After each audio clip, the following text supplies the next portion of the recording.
Pa-play natin itong video ni Basti Duterte dito, gigil na gigil din sila dito eh. Oo, kasi ito si Mayor Basti, isa rin to, hindi rin to masyadong mahilig magsalita. Kasi nga lagi silang pinag-iinitan. Nung nakaraan, diyan sa Davao City, napakadaming mga foreign dignitaries and diplomats na nagpunta sa kanila at bumibisita. Mas madami pa kaysa sa bumisita kay Bongbong. Putang ina, siguro kahit mamatay si Bongbong mamaya, walang bibisita sa kanya. Baka bibisita lang sa kanya, mga pinagkakautangan niya. Pero ito maraming mga Sweden, France, hindi ba nagpupunta sa China, nagpupunta sa Davao para i-meet si Mayor Basti Duterte. And alam mo yun, hindi talaga siya masyadong mahilig pa-interview, di ba? Napapansin niyo. Actually, lagi namin siya ini-invite. Mayor, tara, tayo, interview tayo. Lagi niya sinasabi, wag muna kasi mainit ngayon eh. Tsaka, ang problema kasi sa mga Duterte, sobrang trendsetter nila. Pag nagsalita sila, talagang pinipick up ng lahat.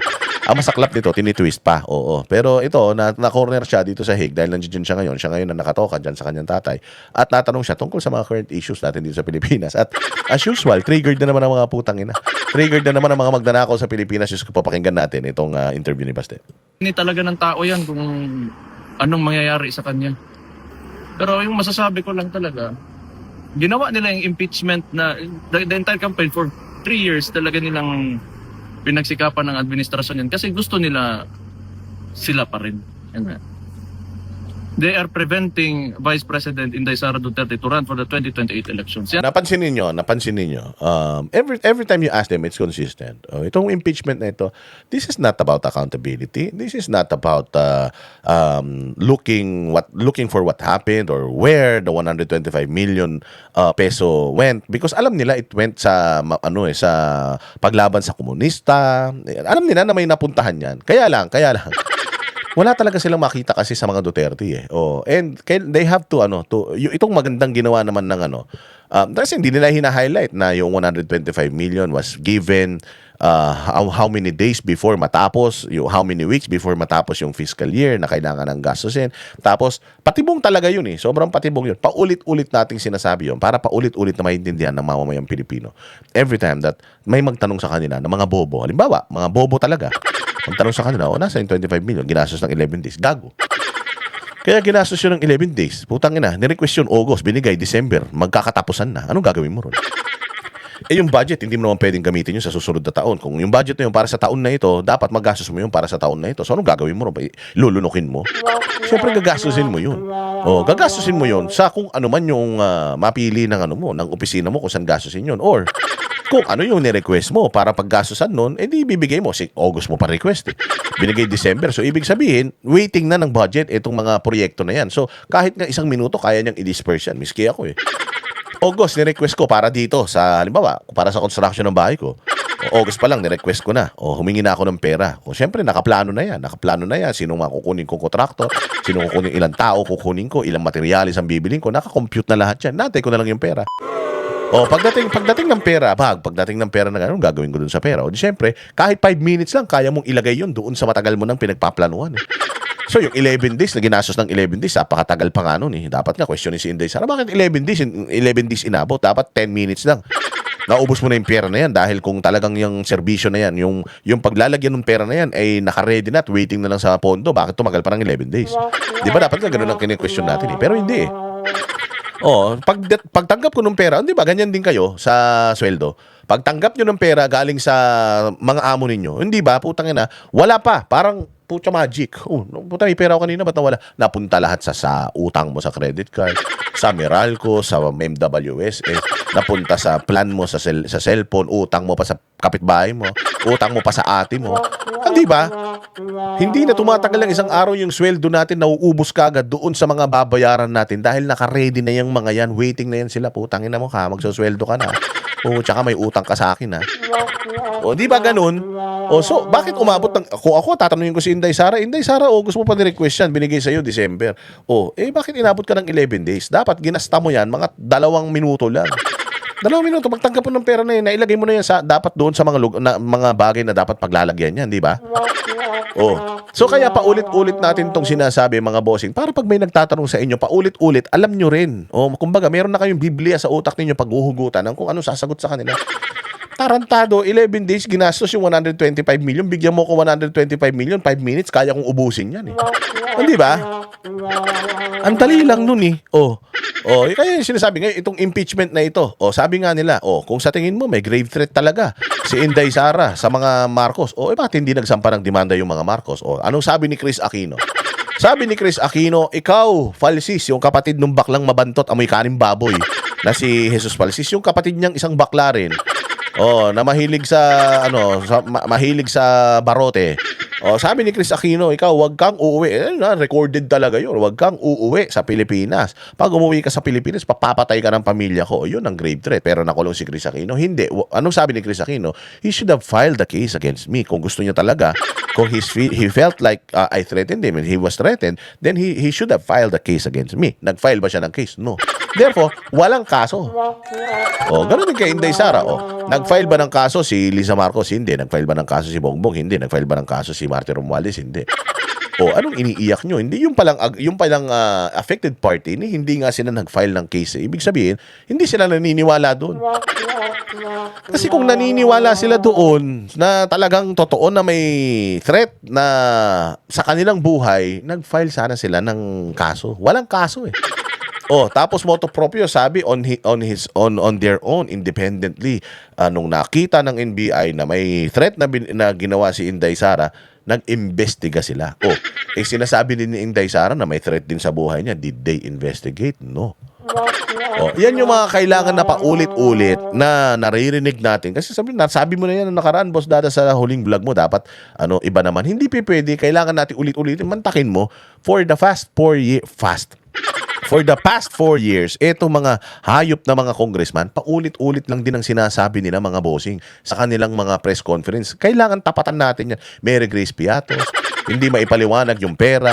Mary Grace Piatos, may pera na ill-gotten wealth. Paulit-ulit si Trillanes, yung mga congressman, paulit-ulit. And kung hindi natin i-combat yan ng paulit-ulit din na ipinaliliwanag sa inyo yung counter dyan sa mga paulit-ulit na mga issues nila, because may kasabihan tayo na ang isang bagay kahit mali, pag inulit-ulit mo, nagmumukhang tama yan. So sa battle, pagdating sa information dissemination, talo tayo dahil may pera sila, na sa kanila pera eh. Binabayaran nila mainstream media, may mga vloggers pa sila, tapos may mga troll army pa sila. Tayo, wala man tayo mga bayad, libre man tayo. Tapos magsasawa pa tayo na sagutin yung mga yung mga issues nila. Hindi, dapat hindi rin tayo nagsasawa pa. Ulit-ulit din natin, iuulit-ulitin sa mga utak natin para hindi natin makalimutan pagdating ng 2028. Alam na natin ang gagawin natin sa mga hayop na yan. Di ba? So, yun lang naman eh. This impeachment is not about accountability. Why? Kasi wala namang kulong to eh. Wala namang kulong to. Ang accountability, dapat ipakulong mo. Mantakin mo kapag ka na-impeach ka, ang mangyayari lang sa iyo is hindi ka na qualified tumakbo sa any position in the government. So anong ibig sabihin nun? Kung hindi ka na pwedeng tumakbo sa any position in the government, di political ito. Tapos sasabihin nyo, walang politika dito, putang ina ninyo, kung walang politika, di sana hindi nyo dyan sa Senado impeachment court dinala. Di sana dinala nyo sa RTC, dinala nyo sa Sandigan Bayan, sa Ombudsman, dahil yan ang nag-handle niyan. O kung hindi siya covered ng Ombudsman, di sampan nyo yan sa Korte Suprema, kung saan nyo gusto nyo. Sampan nyo sa mga pagmumukha ninyo. Di ba? Paulit-ulit sasabihin mo, hindi politiko. Walang politika dito. Gago, anong walang politika dito? Ang magiging sentensya kay Inday Sara, hindi na siya pwedeng tumakbo sa any position. Di politika. Tangina ninyo, lolokohin nyo kami, wag kayong makulit, ha? Dahil kung paulit-ulit kayo, paulit-ulit nyo rin itong maririnig at paulit-ulit din namin kayong mumurahin. Ano pa sinabi ni Baste? Talaga ang main reason ng impeachment na yun. Yeah.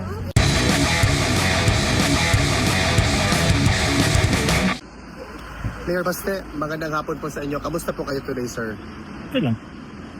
Mayor Baste, meron po ba kayong opinion sa nangyari kay Mike at saka Defensor at saka kay Senator Rodante Marcoleta, sir?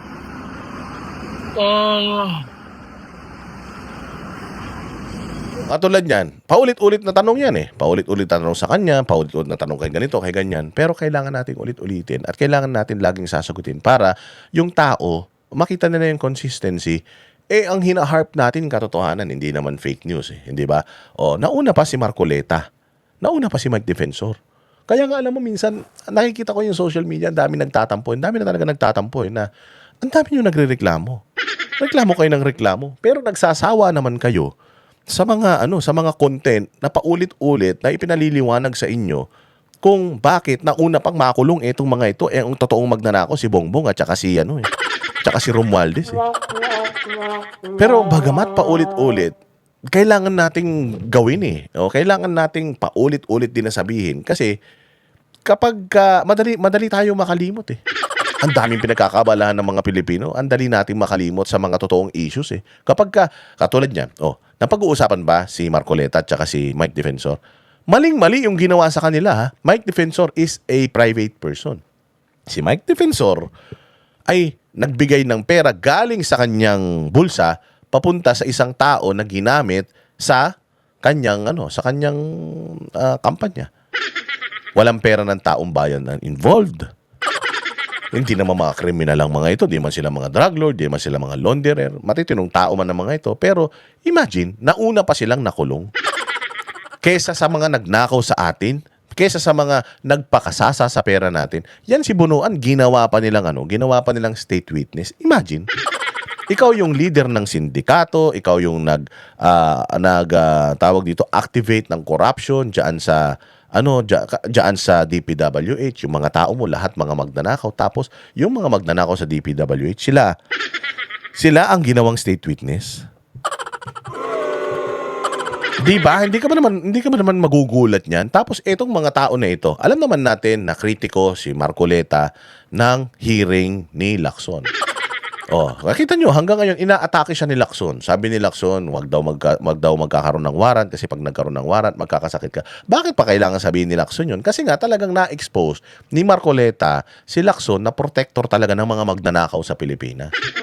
Protector talaga siya nila Pangandaman, nila Bersamin, nila Bongbong Marcos, nito ni Martin Romualdez. Protector talaga sila ni Tito Soto kasi nakakulong na yung tao Buti nga si Marcoleta, hinarap niya yung kanyang pagkakakulong. Hindi katulad nito ni Ping Lacson. Si Ping Lacson, tumakbo yan hindi ba nagtago yan? Tsaka ang kaso niyan, murder Pagpatay ang kaso ng hayop na yan. Hindi ba mas masama yan? Pero tumakas siya. Tapos nga nagsasalita siya na ganyan. Kaya nga sabi ko nga, hindi ko alam kung sino ang bakla. Bakla ba si Ping Lacson o yung PR ni Ping Lacson, yung admin ng kanyang page? Kasi taina baklang-bakla ang atake. Di ba? Ang tanda na ng tao, kasamahan mo sa Senado. Sabihin na natin, magkaiba kayo ng politika. Pero bakit pikon na pikon ka? Kaya pikon na pikon si Lacson kasi na-expose talaga si Lacson na talaga siya, criminal talaga utak niya. Lumalabas na naman kasi yung issue ngayon na yung anak niya smuggler. Tapos, hindi pa niya ma-justify na hindi niya pinagtakpan si Bongbong at saka si Martin Romualdez. Kasi kung makikita mo yung mga recommendations niya, dyan sa Blue Ribbon Committee niya, putang ina, lahat ng kalaban ng administrasyon, yung inatake nila. Di ba? So, hindi tayo dapat matulog doon. Dahil dito sa impeachment na to, tuwang-tuwa actually, yung Malacanang sa impeachment. Bakit? Kasi, pansamantalang nawala yung focus ng mga tao sa flood control scandal. Nag-uulan na naman. Every time that they're trying to bury etong flood control scandal na ito, binabagyo tayo. Ayan na, tag-ulan na ngayon Susunod-sunod na ang bagyo. Tandaan nyo walang budget ngayon 2025 para sa flood control. So imagine, konting ambon lang talaga, babahain tayo. So paano nila itatago yan? Paano nila itatago sa taong bayan yan? Ultimong Mother Nature ang nagsasabi o nagpapaalala sa atin, yung mga Pilipino, putang ina, tatangan nyo. Ninanakawan kayo tapos okay lang sa inyo. Hindi, totoo naman Parang okay na lang sa atin. Parang normal na lang sa atin. Parang ang lagi na lang natin sinasabi, antayin na lang natin yung eleksyon. Pagdating naman ng eleksyon, ang tatangan nyo rin. Pagdating ng eleksyon, di nyo rin naman pag-aaralan yung mga binoboto yung mga kandidato. Tangina, maglalagay kayo ng congressman porkit binigyan kayo ng pera. Yun na ilalagay ninyo, putang ina ninyo. Pare-parehas kayo. Kita nyo kung gaano ka-importante ang isang congressman. Gaano ka-importante isang congressman na tanga. Kasi kapag nagboto ka ng 10 congressman na tanga, ang lakas niyan. Ang lakas niyan. Imagine mo, magboto ka ng 300 na congressman na mga magnanakaw. Putang ina, ubos talaga ang pera ng taong bayan. Akala ninyo ang importante lang, senador at saka presidente, vice president, dahil silang binoboto ng buong Pilipinas. Hindi, napaka-importante ng role na itong mga congressman na ito. Bakit? Napaka-importante ng role nila kasi sila nagbabalangkas ng batas, sila naghahati-hati ng pera ng Pilipinas. Putang ina yan. Minsan hindi na nakakarating sa inyo yan, sa kanila pa lang, nilulunok na nila yan. O kaya importante yung paglalagay ng mga tao matitino sa gobyerno. Kayo talaga, oh. O ano pa masasabi dito ni Baste? Isa lang ang masasabi ko, mahirap talaga intindihin ang kilos ng gobyerno kung bakit may mga tao nakukulong ngayon. Kasi siyempre sila yung nasa kapangyarihan. Kung sino yung hindi sumunod sa kanila o ayaw sumunod sa kanila, paparusahan talaga nila yan. Para hindi na humaba yung usapan, it's because they're in power and those that oppose them, they will do everything using the bureaucracy or anything and the law against people, those who oppose them. So, wala tayong magagawa dyan. Meron ka talagang abusado na administrasyon. Sir, Do you believe na meron tayong abusadong administrasyon? Ilagay nyo sa comment section. And we have to keep on reminding everyone na napaka-abusado talaga nitong administration na to. And kailangan natin ipaintindi sa lahat na last nyo na yan. Huling pagkakataon nyo na yan, huwag na kayong tumakbo ulit ha. Hindi na kayo mananalo. So we have to remind them how abusive this government is. Iisa-isahin natin yan. Araw-araw, hindi tayo mapapagod. Gagawin nating advocacy yan. Na araw-araw, ipakikita natin sa lahat ng mga nanonood dito ito. Hanggang sa maging zombie kayo. Hanggang sa yun na lang ang isipin ninyo. O total naman, ayaw naman natin mag-people power. Ayaw naman natin pumunta sa Malacanang at guyurin pababayan. O, edi ganun na lang gawin natin. O, ano na natin. Talaga i-condition na natin, condition yung isip natin para sa 2028. O, alam na natin gagawin natin. on a different topic, doon sa currently nangyayaring day 3 na po ng impeachment against Vice President Sara Duterte, your sister, do you have any thoughts or reaction in as far as the trial is going at the moment? Ako hindi ako nanonood. Kasi Totoo to. I asked them, kahit yung mga malalapit, mga family nila, about this, if they are watching itong impeachment. Sabi nila hindi eh. Kasi una sa lahat, yung impeachment na yan, wala na yung patutunguhan eh. Wala na yan. They cannot get 16. Oh, kahit ano pang gawin nila, there's no way na makakuha sila 16.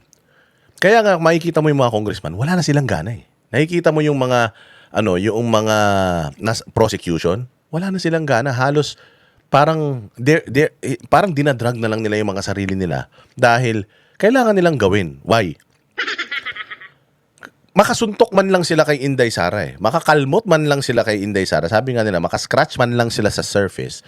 They will take their chances. Pero sila ba sa isip nila mananalo sila? Sila ba sa isip nila mapapa-impeach na si Inday Sara? They've been trying to pull Inday Sara down with all their might and resources. Ginawa na nila yan for how many years? Si Inday Sara remains the highest trust rated dito sa Pilipinas. Imagine mo, dinidemanda mo ng culpable violation of the Constitution and ano pa ba yun, yung betrayal of public trust. Betrayal of public trust sa lahat ng mga public officials. Siya yung pinakamataas yung trust and approval rating. Tapos, doon pa lang bobo na eh. Doon pa lang tanga na eh. Betrayal of public trust, tapos pag tinignan mo yung trust rating ni Bongbong Marcos, negative 20. Tapos yung trust rating ni Inday Sara, positive 27. Diyos ko naman. Di ba? 100% ang layo. Tapos siya ang may demanda ng public trust. Betrayal of public trust. Siya yung may kaso ng betrayal of public trust. Siya yung pinagkakatiwalaan si Bongbong Marcos na putang ina niyan. Kung pag nagpunta sa isang lugar, halos parang kumakaway na sa hangin yung gagong yan. Si Inday Sara, alam nyo ba, nung nagpunta si Inday Sara dyan sa Senado, grabe, stampede, nagkagulo. Bakit? Akala ko ba, galit ang tao sa kanya?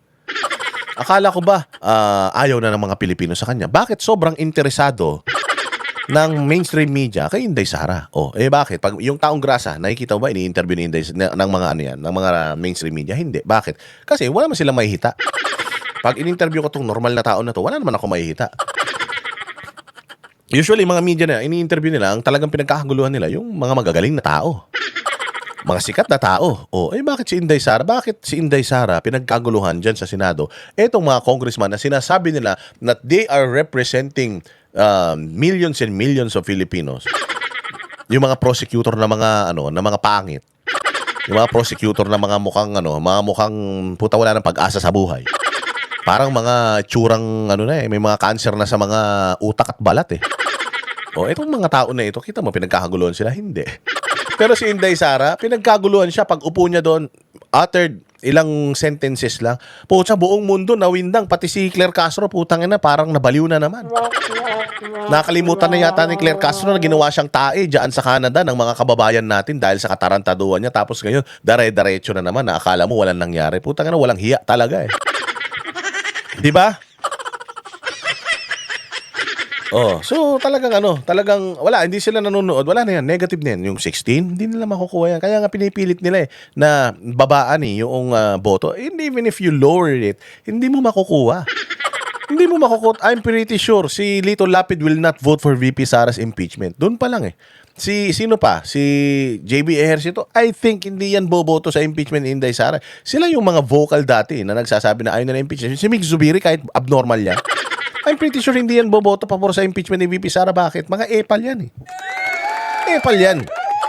Jesus Cudero, do you think boboto yan against ang impeachment, pabor sa impeachment ni VP Sara? Hindi. Tinry nga niya yung pigilan nung siyang Senate President noong unang ipinasa yan eh. So wala na yan, malabo na yan. It only takes 9 to acquit. Ilan na yung senador ni Cayetano? Yang lahat ng senador ni Cayetano na yan will vote no to impeach. So, ibig sabihin, sure ball na sila kasi meron silang 11 eh. Siyam lang ang kailangan to acquit eh. Paano na yun? Paano na? Imaginein mo, itong 13 ngayon ng administrasyon, yung kay Cayetano. Ay, hindi, yung kay Gatchalian. Yung bobong si Gatchalian. Si Gatchalian na putang ina ginawang manika diyan sa Senado. Kailangan nilang kumuha ng 3 dito sa minority ngayon ni Cayetano. Sino kukunin nila diyan? Sino kukunin nila?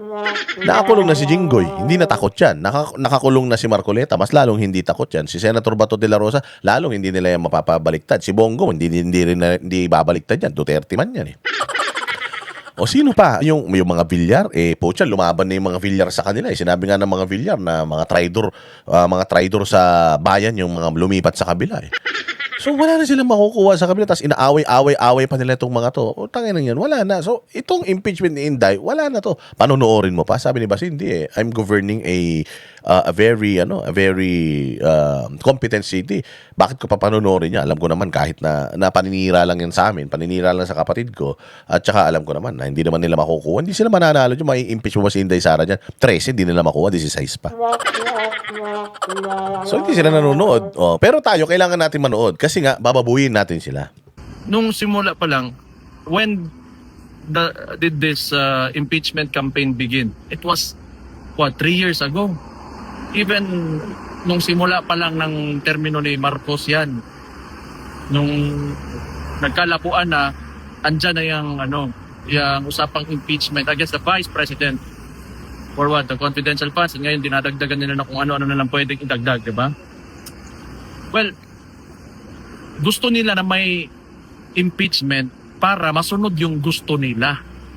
It's not about really, like the Vice President defending herself, but it's about putting her sa lugar kung saan nila gusto na nandyan siya. Kasi, kaya nga nila, ini-insist yung impeachment na yan kasi they want to remain in power. Gusto nila sila. That's all that I can say. Pag pumayag yung mga tao, wala na kami magawa. Sir, ano po yung reaction ninyo doon sa bago-bago lang na natapos ng INC rally na nagpakita talaga ng suporta ang mga Pilipino na-extend pa siya for 3 days in as far as airing their concerns to what's happening to our country? Balikan yung pangutan namin. Okay. Ano po yung reaction niyo, sir, doon sa INC rally? Hindi ko alam. Wala akong, hindi naman ako involved nun. And hindi naman nakuha nila yung main objective nila. It was to deter the administration from taking Rodante Marcoleta. So I do not know.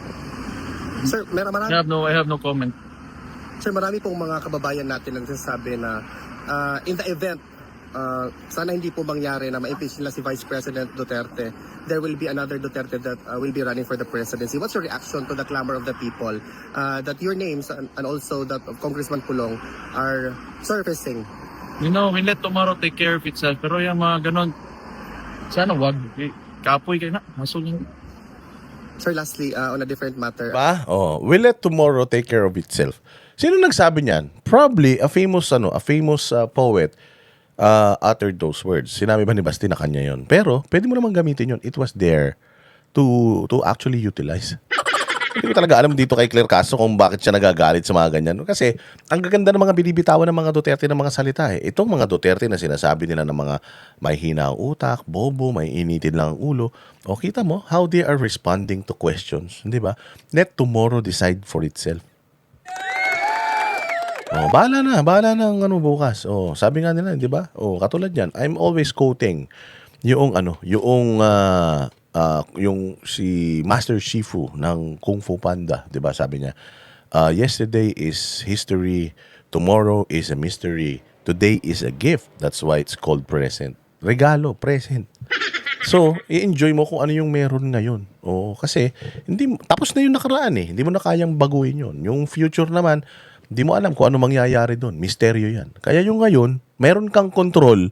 Sa ngayon, yun ang iano mo. Yun ang tawag dito. You'll try to make it worth it. Ika nga, yung bawat araw ng buhay mo, gawin mong kaaya-aya. Oh, I mean, ano masama doon? Hindi ba? Kung na-stimulate ka nung na yun, noong quote na yun, kay cartoons pa yan. Oh, maganda ang dating sa iyo and na-inspire ka doon eh.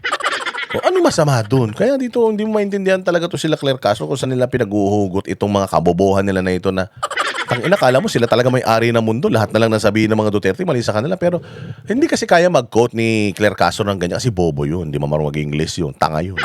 Inutil yun. Oo. Putsang ina. Kaya inggit na inggit sila kapag nagtitrending ang mga Duterte doon lang sa mga may ikling mga statement na ibinibigay nila. And just like this, nag-trending. Dahil kita niyo si Basti na sinasagot niya yung mga bagay na hindi niya dapat sinasagot. Ang sabi lang niya, I don't have any comment about that. Si Inday Sara, ganun din. If you ask her questions about something na hindi niya dapat kino-comment, yung sinasabi niya, hindi ako nagko-comment, ayaw ko mag-comment tungkol dyan. Wala akong involvement dyan. O, hindi ba? O, si Claire, puta lahat na lang kinokomentan. Kahit di na dapat pagkomentan, kinokomentan. O, pero nung pinagmumura ng mga tao dyan sa Canada, nung ginawa nung gago, wala. Gusto pa ipa-deport yung mga Pilipino doon. Putang ina niyan. Malayang gumagana ang freedom of expression doon. Freedom of expression ba yung pinagmumura mo ako? Oo, gago ka pala eh. Taga-gobyerno ka eh. Tapos balat sibuyas ka. Huwag ka magtrabaho sa gobyerno, mag-vlog ka. O, tapos punuin mo ng libel cases yung buhay mo. Pero putang ina, kung pasahod ka ng taong bayan, kung ine-expect ng taong bayan na magtatrabaho ka sa kanila at hindi sila masaya sa trabaho mo, gago, natural, mumurahin ka nila, anong gusto mo? Ipaghahain ka pa nila ng mainit na kape, ganon? Kapal naman ang mukha mo. Oh. Pinayagan po ng trial chamber na ang prosecution mag-go through sa mga possession ng papa mo upon his arrival here during his surrender. What's your reaction to that, sir? Kung siya na makita, may dala akong papa. Yung brief. Makita diha.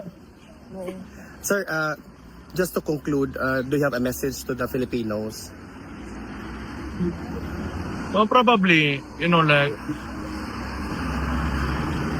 balik na tayo sa impeachment because that's the biggest issue now.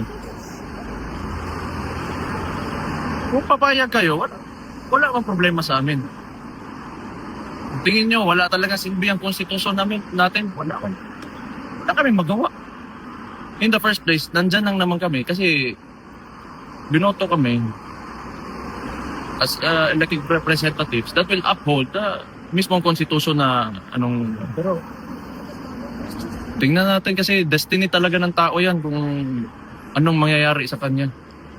Pero yung masasabi ko lang talaga, ginawa nila yung impeachment na the entire campaign for 3 years talaga nilang pinagsikapan ng administrasyon yan kasi gusto nila sila pa rin. They are preventing Vice President Inday Sara Duterte to run for the 2028 elections. Yan talaga ang main reason ng impeachment na yun. Yeah. Mayor Baste, magandang hapon po sa Di ba? Napakaganda. Yan ang panatero, walang inuurungan. Pag tama palakpakan, pag mali ay baba.